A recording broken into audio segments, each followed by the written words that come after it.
40:13. அவனே தன் பாக்கியங்களை உங்களுக்கு காண்பிக்கிறான், உங்களுக்கான அனைத்து தேவைகளையும் வானத்திலிருந்து இறக்கி வைக்கிறான். எனவே அவனையே முன்னோக்கி நிற்பவர்களை தவிர சிந்தித்து உணரும் தகுதியை அடைய மாட்டார்கள். எப்ப மனசு உள்ளத்துக்கு திரும்பலையோ இப்ப நமக்கு தகுதி வந்துட்டு அர்த்தம். இப்ப அறிவு தான் வேலை செய்யும்.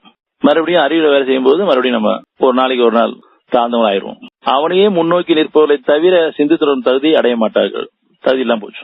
நம்ம ஏற்கனவே தகுதி இழந்து மீண்டும் தகுதியை கொடுத்து நம்மளை படிப்படியா உயர்த்தி கொண்டு வரும்போது இப்ப மனதளவுல நம்ம குணங்களை மேன்மைப்படுத்தி இன்னும் உயர்ந்து வர்றதுக்கான வழியில அமைச்சிருக்கோம். மறுபடியும் நம்ம குணக்கேடுகளை மாத்திக்காம நம்முடைய பாவத்தை உணர்ந்து மன்னிப்பு கேட்டு மேல விரும்பாம நம்ம மறுபடியும் அறிவு கொண்டு போயிட்டு இருக்கோம். இப்ப சிந்தித்து தகுதி நமக்கு போயிருச்சு. கெட்ட அறிவை வச்சுக்கிட்டு அறிவே கெட்டது, இதை கொண்டு நம்ம முயற்சியும் பயிற்சியும் பண்ணிட்டு இருக்கிறோம்.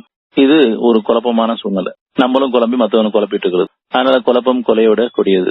இப்ப நம்ம இறைவனை முன்னோக்கி இருக்கணும். அது கீழே ஆகவே நிராகரிப்போர் விருத்த போதிலும் நீங்கள் அவனுக்கே வழிபட்டு தூய்மையான உணர்வுடன் அவன் ஒருவனையே அழையுங்கள். உங்க தேவைக்கும் பாதுகாப்பும் உதவிக்கும் அவனை மட்டுமே அழையுங்க.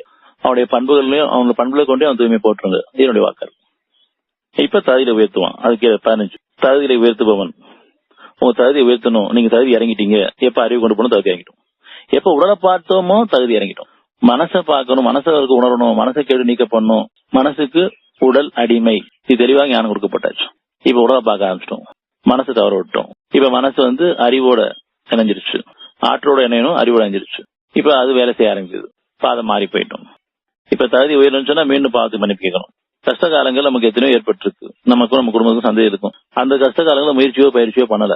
இறைவனே என் பாவங்களை மன்னிச்சுன்னு கேட்டோம். மழை காப்பாத்துன்னு கேட்டிருப்போம். அப்படியேதான் புதிய படைப்பை படைக்கப்படணும். எல்லாருமே ஏற்கனவே பல கஷ்டங்கள் அனுபவிச்சவங்க தான். அந்த கஷ்டங்கள் மீள்றதுக்கு பல அறிவை உபயோகப்படுத்திட்டவங்க தான். அதுல இன்னும் கஷ்டங்கள் அதிகரிச்சிச்சு, வேதனை அதிகரிச்சு, வெளியே நன்மை நடக்கல. அப்படிப்பட்ட நிலையிலேயே இறைவனையும் கூப்பிட்டதன் காரணமாக இல்ல இறைவனை மன்னிப்பின் காரணம் காரணமாக நம்மள அத்தாட்சியை கொடுத்து தேர்ந்தெடுத்து இன்னும் தகுதியில உயர்ந்து வாங்க அப்படின்னு சொன்னா நம்ம தகுதி தாழ்ந்து போயிடும்.